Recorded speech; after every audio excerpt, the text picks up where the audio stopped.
तत्पुरुषाय विद्महे महादेवाय धीमहि तन्नो रुद्र प्रचोदयात्। Hariom Sharma money tips channel पर आप सभी का स्वागत है। महाशिवरात्रि यानी सावन शिवरात्रि की आप सभी को हार्दिक शुभकामनाएं। आज मैं आपको सावन शिवरात्रि की गुड़ निधि नामक ब्राह्मण की कथा सुनाऊंगा। आपने ज्यादातर भील की कथा सुनी होगी, लेकिन शिव पुराण में एक कथा वर्णित है और यह कथा बहुत ही महत्वपूर्ण कथा है। इस कथा का श्रवण आपको जरूर करना है। शिव पुराण के हिसाब से मैं आपको यह कथा सुनाने वाला हूं। ब्रह्मा जी बोले, हे नारद, अब मैं तुमसे वह वृतांत कहता हूं जिस प्रकार गुड़ निधि नामक ब्राह्मण ने शिवरात्रि का व्रत करके आनंद प्राप्त किया था। भगवान ब्रह्मदेव देव ऋषि नारद को महाशिवरात्रि की कथा सुना रहे हैं। किस प्रकार से गुड़ निधि नामक ब्राह्मण ने सिर्फ एक बत्ती जलाई भगवान के सामने शिवरात्रि के दिन और उसकी मुक्ति हो गई। बड़ा महत्व है, ध्यान से इस कथा का श्रवण करें। गंगा के तट पर द्रुपदपुरी नामक एक नगर बसा हुआ है। उस नगर को कंपिला कहकर भी पुकारते हैं। वह स्थान अत्यंत पवित्र है क्योंकि वहां भगवान सदाशिव रामेश्वर के नाम से तथा भगवती सत्य काली के नाम से विराजमान है। उस देश में भगवान रामेश्वर के नाम से और माता पार्वती सत्य काली के नाम से विराजमान है।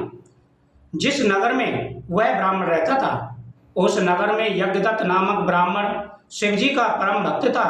वह दीक्षित नाम से प्रसिद्ध हुआ। राजा ने उस ब्राह्मण को बहुत सम्मान तथा धन देकर प्रसन्न किया। उसकी पत्नी परम धर्मात्मा एवं गृहस्थी के कार्यों में अत्यंत ही कुशल थी।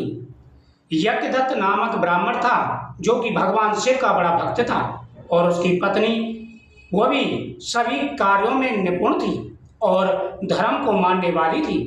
दोनों ही पति पत्नियां ब्राह्मण और ब्राह्मणी भगवान शिव के बहुत बड़े भक्त थे।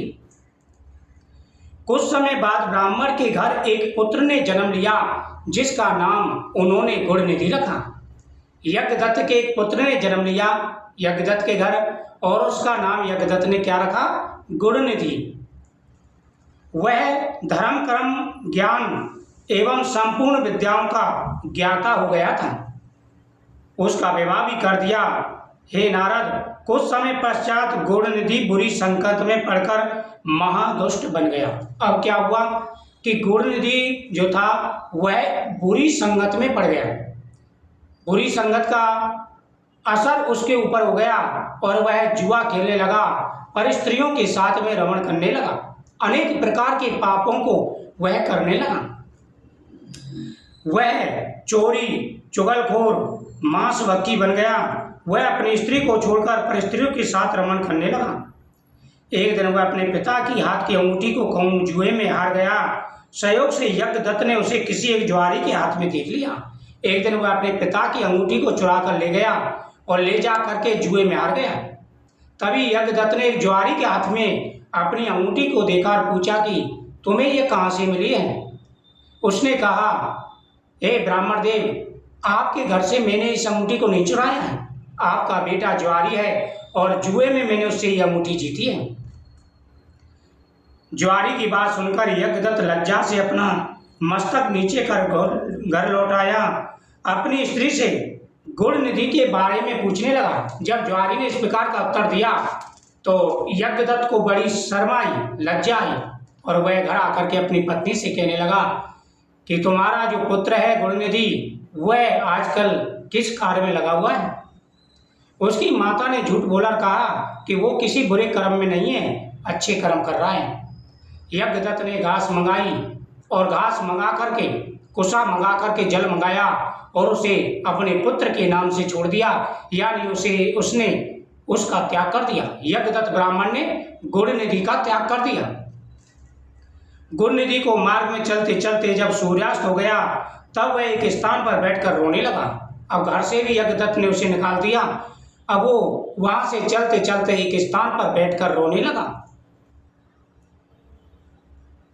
संयोगवश उस दिन शिवरात्रि थी। एक से भक्त पूजन की सामग्री सहित उसी मार्ग से जा रहा था जहां गुड़ निधि थक कर बैठा हुआ था, और जहां गुड़ निधि थक कर बैठा हुआ था वहीं से एक भक्त महाशिवरात्रि की पूजा के लिए बहुत सारे फल और पकवान लेकर के भगवान शिव की पूजा के लिए जा रहा था। जैसे ही गुड़ नदी की नज़र उस पर पड़ी, गुड़ नदी ने सोचा कि यह शिव जी की पूजा करने के लिए जा रहा है। जब यह शिव जी पर इन फलों को और नैवेद्य को चढ़ा देगा तो मैं चुपके से चुरा करके इनको खा लूंगा, जिससे मेरी भूख शांत हो जाएगी। हे नारद, इस प्रकार निश्चय करके गुड़ नदी उस शिव भक्त के पीछे पीछे चलकर शिवालय में जा पहुंचा। शिव भक्तों ने मंदिर के भीतर पहुंचकर षोडशोपचार द्वारा भगवान शिव की पूजा की, जिसे गुड़ नदी ध्यान पूर्वक देखता रहा। उसके बाद वे लोग मूर्ति के पास से अलग हटकर कुछ लोग दूरी पर जाकर सोने लगे। तब वह सबको सोता हुआ जानकर मूर्ति के पास जा पहुंचा।